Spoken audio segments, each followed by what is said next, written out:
everyone. Welcome back to another episode of Explore the Spectrum. I'm your host, Janetta, and I'm joined with Diane from Inclusible.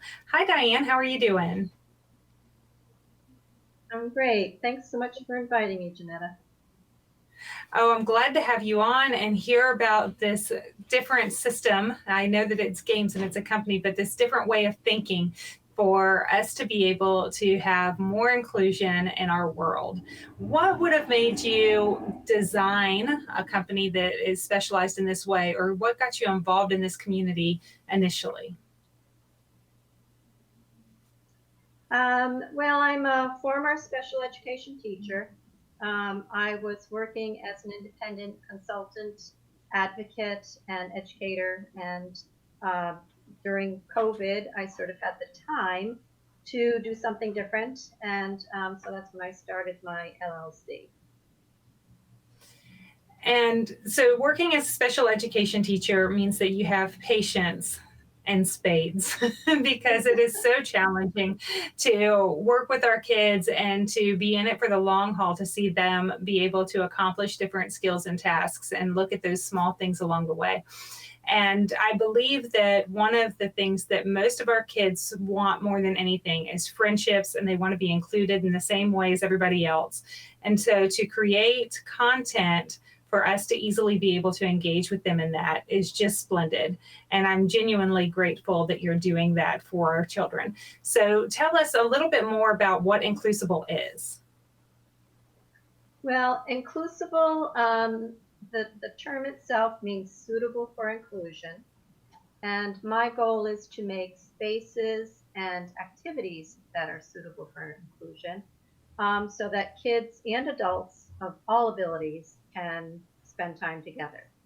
And I do it in two ways. I use games as my tool, and I use the games in two ways. One thing I do is I host game playing events, and the other thing is I create games, as you mentioned.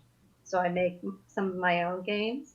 One of my pet peeves has been throughout the years I've worked with young adults, older students, and then even adults and seniors with autism and different intellectual and developmental disabilities.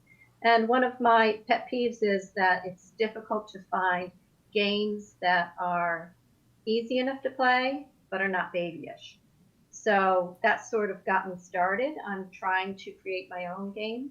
Um, and one of the other things that I find is important is to have games that are introducing players to typical game playing skills.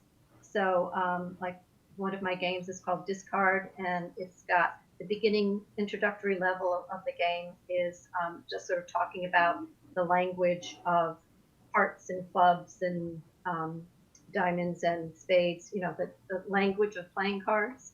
And so it gets Mm-hmm. people sort of launched and able to sort of grow into the ability to play other games. Um, I really think that once you get the right game um, for the right group of people, half half the job is done.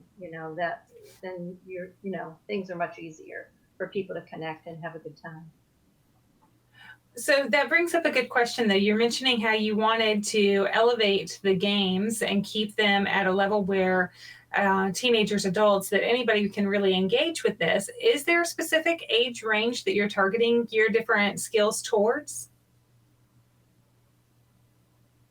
No, I think one of the things that is important to me is there is such a variety of abilities within an age range. So, and my background is I have a degree in early childhood education and then special education. So I've worked with the whole gamut of age ranges. And I think it's important to be able to have a game that can sort of be played at multiple levels or, within um, within a group, so that even within a group that one can participate at the level where they are, but if it can be a little more challenging, others can play at a little bit higher level. But you can all share that activity together.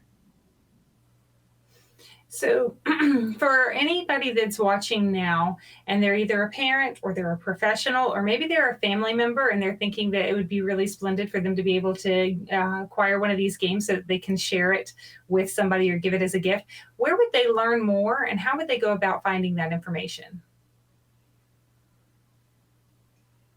I have a website, inclusible.com, and I have there are free downloads on the website. Really want to make things accessible, so there are games that are printable downloads. So, as starting at $5, you can print something and make it yourself. You don't have to pay me to to put it together, box it up, and yada yada. So that's important to me. I really want to make them accessible, especially the entry level games, the beginning level games.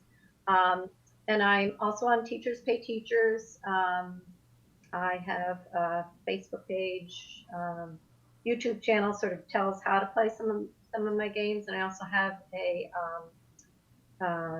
presentation that I did on my YouTube channel, which sort of talks about a little bit more about starting folks in game playing.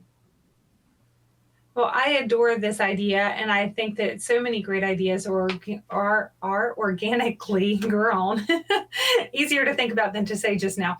But you're doing something that is necessary, and it's fun, and it's a way for our kids to be able to enhance their social skills, their academics, and the list goes on and on. When you have an occupational therapist or speech therapist working with them, these are ways for them to introduce those ideas as well.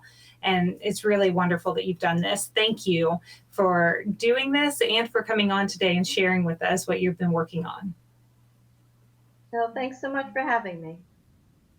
Oh, absolutely. And to all of those that are joining us, thank you as we continue to explore the possibilities.